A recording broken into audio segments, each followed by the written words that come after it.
Chers téléspectateurs, bonsoir et bienvenue une nouvelle fois sur ASG TV pour ce nouveau résumé. Pas de match la semaine dernière, le district ayant préféré annuler la dernière journée de championnat plutôt que de rater une de nos retransmissions. Le week-end passé, nous étions en visite à Barcelone, un petit club espagnol qui sollicitait notre intervention dans le but de développer un peu leurs installations, leur stade et principalement le côté buvette. Les dirigeants catalans, souhaitant s'inspirer de ce qui se faisait de mieux en Europe, ils ont décidé de prendre pour référence notre fameuse Gilou Arena. C'est tout à leur honneur, et nous, si on peut lâcher un coup de main. Mais nous étions aussi là-bas pour parler un peu business. Le mercato approche et tout le monde sait le double transfert qui se tramait en coulisses, celui que la presse a appelé l'échange des deux nez, visant une transaction entre Nez Bleu et Neymar. Malheureusement, l'affaire ne s'est pas conclue, le Barça ayant refusé de mettre les 30 millions supplémentaires sur la table pour compenser la différence de niveau entre les deux joueurs. C'est donc avec un Nez Bleu au contrat prolongé jusqu'en 2056, mais sans truelle, sans Euro, PA, Julien Gogel, Mogno, Duduche, que les Guians salement diminués se déplaçaient chez une équipe particulièrement redoutable, celle des Orchamps. La formation byzantine et son attaque de feu occupant la première place du classement. Les fêtes approchant, Jean-Mi adoptait une formation en sapin de Noël, en 4-3-2-1, plutôt défensive, en espérant profiter de quelques contres. Les Oranges donnaient le coup d'envoi d'une mi-temps où il allait falloir maîtriser l'adversaire, mais aussi une surface de jeu sur laquelle ils n'avaient pas vraiment l'habitude d'évoluer. On voyait bien certains joueurs chercher du regard une bouse, une taupinière comme point de repère. Mais non, rien. Désespérément, rien. Et c'est fort logiquement que les Byzantins prenaient le match à leur compte, et se montraient menaçants, mais Toufik Akar n'était pas encore suffisamment chaud. Mohamed Amraoui, lui, avait avant toute chose un compte à régler avec un pigeon qui l'avait regardé de travers, et il essayait de dégommer le volatile sur sa première frappe. Toufik, lui, continuait de se chauffer, cette fois sur un tir hors cadre du pied gauche. Suite à quoi, les 10 spectateurs allaient assister à une scène plutôt cocasse. On ne voit en effet pas souvent un gardien de but perché sur les épaules d'un arbitre. La faute à un filet rebelle. Et soit parce que le système d'accrochage était très compliqué, soit parce que Guigo avait encore 15 grammes de la veille, mais la scène a duré un long moment.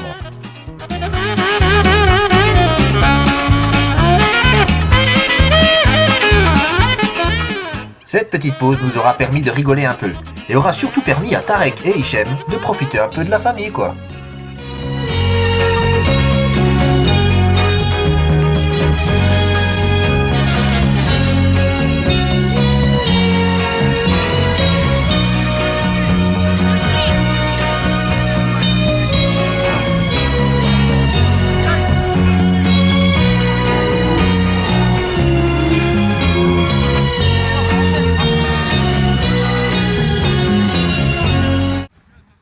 Un peu moins mignon, Nez Bleu se faisait dézinguer involontairement.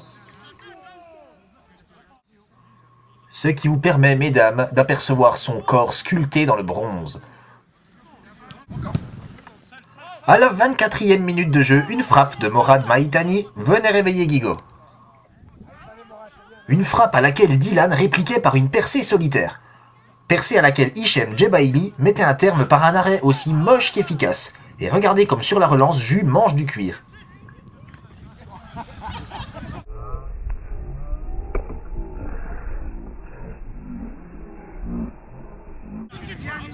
Et pendant que le chat maigre cherchait son nez sur la pelouse synthétique, une combinaison Akar-Akar était toute proche de faire mouche. On jouait alors la 25e minute de jeu. Tout ça sous les yeux du Guy, qui a signé sa 123e licence en tant que juge de touche, la première pour Guyanven, ce qui sonne un peu comme un couronnement de sa carrière, et ce qui nous fait bien plaisir. Les actions s'enchaînaient de part et d'autre, et les Oranges, bien que dominés dans la construction, parvenaient tout de même à sortir de leur camp de temps à autre. Sur ce mouvement initié par Lolo et Jus, Alain finissait l'action par une frappe de Kudjat. 28e minute, les Orchamps tentaient encore d'ouvrir le score sur cette action partie d'une touche, mais Amraoui n'en avait pas fini avec ce foutu pigeon. Dans la foulée, le capitaine byzantin adressait un bon centre que Guigo maîtrisait.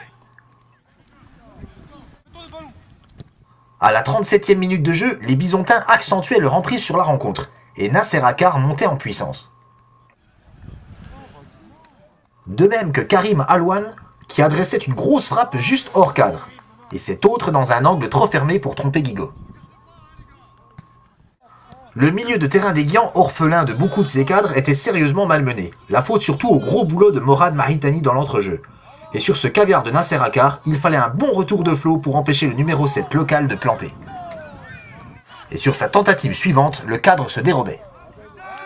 On approchait de la mi-temps et ça devenait de plus en plus difficile de résister face à cette marée noire qui revenait sans cesse s'abattre sur la plage des Guians. Et une nouvelle vague prenant la forme de Toufik Akkar s'abattait sur un Guigo qui tenait bon contre vents et marées. Mais qu'est-ce que je fais de la poésie, moi?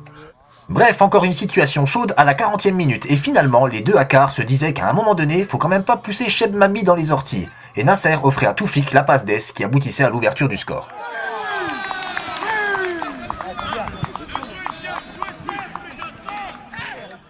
On jouait la 43e minute, et ce but était mérité. Mais il arrivait tout juste avant la mi-temps, soit le plus mauvais moment pour nos oranges. Il ne manquait plus qu'une chose à faire pour les Bisontins pour que cette mi-temps soit parfaite. Que leur capitaine parvienne enfin à shooter ce bâtard de pigeon. Et il y parvenait sur sa dernière tentative.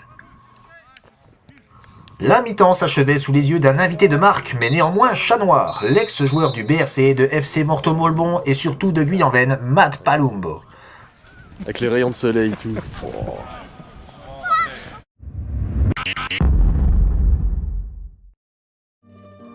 C'est en 1738, dans le petit village de Santa Bettoniere, au sud de l'Italie, que Gianfranco Grini attaque son premier terrassement avec une simple pelle et qu'il baptise tout naturellement son entreprise Pellegrini. Parti de rien, Gianfranco et ses descendants ont à présent construit un empire où se côtoient près de 200 pelleteuses, 110 bulldozers et 2650 ouvriers, tous plus compétents les uns que les autres.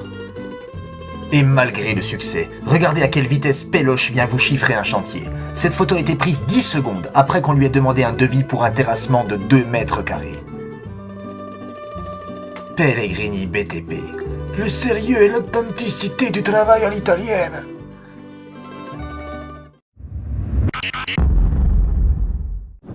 On attaquait donc cette deuxième mi-temps en cette froide matinée de novembre. Heureusement que le délicieux thé à la menthe préparé par Salah nous avait réchauffé. Trop bon, sérieux. Mais revenons au match. Les Guians menés ne pouvaient plus se contenter de défendre. Mais avaient-ils les armes pour inverser le cours de ce match? Alain essayait d'apporter un élément de réponse sur ce coup franc, mais sans réussite. Nasser Akkar lui répondait aussitôt, mais la frappe de l'ancien joueur du Toulouse Football Club passait juste à côté. Chose rare, sur ce décalage de Dylan, le John allait se retrouver en position de marquer. Mais l'international Sauget, cuit par sa course, envoyait une frappe de femme enceinte après dépassement de terme. 55e minute, Akkar décalait Tarek Kalkoul.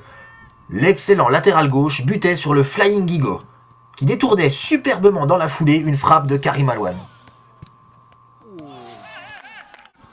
Captain Lionel B sentait que ses joueurs avaient besoin de soutien. Il s'occupait donc de la récupération dans son camp et 5 secondes plus tard de la finition dans la surface adverse, après un bon relais avec Alain. On ne pourra pas taxer notre libéraux de manquer d'activité en tout cas.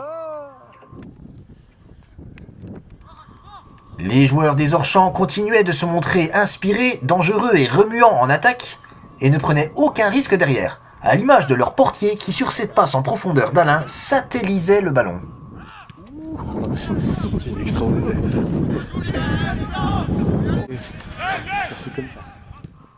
Le talent offensif des Bisontins, symbolisé par Nasser Akkar, faisait mal aux Tigres. Et sur cette nouvelle action, l'ex-joueur professionnel se jouait de la défense pour inscrire le deuxième but de son équipe.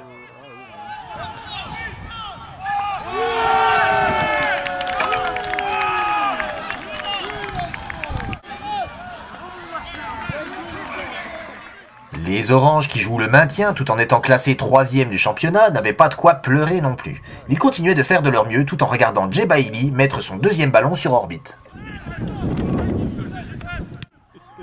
Juju adressait d'abord une belle frappe, mais hors cadre, donc pas si belle que ça. Et Dylan l'imitait quelques secondes plus tard.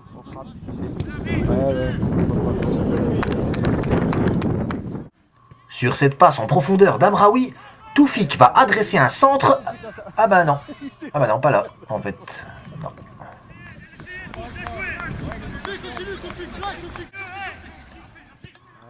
Dans un style toujours peu académique, mais toujours efficace, Djebaili gardait sa cage inviolée.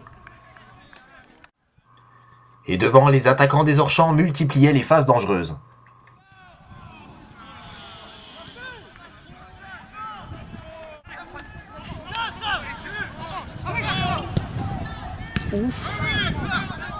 Débarrassé de son problème d'oiseau, Amraoui pouvait utiliser maintenant sa précision pour essayer de marquer, et il adressait un bon coup franc que Guigo peinait à gérer. On approchait de la fin et la défense des Oranges continuait de n'y voir que du haka, surtout sur cette action, où la frappe de Nasser frôlait le poteau.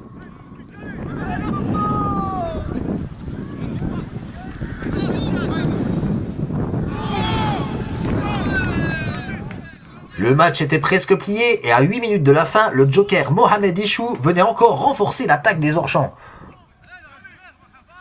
Et de suite, après un travail d'Amraoui côté gauche, c'est El Mazougi monté aux avant-postes qui contraignait Guigo à une superbe parade.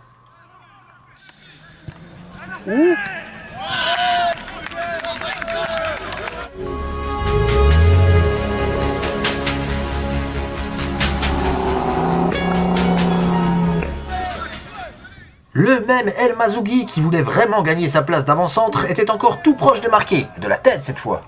La fin du match était juste l'occasion pour les Oranges d'organiser un petit concours de la frappe la moins cadrée du monde, avec pour nominer Alain pour ce tir dans le mauvais but, Flo pour son interprétation de Chandelle dans la brume, la palme revenant quand même peut-être à l'homme aux 4 extérieurs de pied, John Chabot, qui perçait les nuages dans un style fin et délié qui lui est propre. Et c'est sur ce bouquet final que les Guillans terminent ce match, par une défaite. Il fallait bien que ça arrive un jour, ça faisait longtemps. Les Oranges, trop diminués, sont tombés sur bien plus fort qu'eux. La veste magique de Jean-Mi n'est plus invaincue et Guigo non plus. Son invincibilité aura pris fin après 370 minutes. Rien de bien grave pour des Guillans qui restent sur le podium et qui pouvaient fêter le beau match nul de la baie aux Fontenelles et surtout la première victoire de l'équipe des 18 en match officiel depuis sa récente création. Bravo les Tigrous. Sur ce, nous rendons l'antenne et à la prochaine sur ASGTV.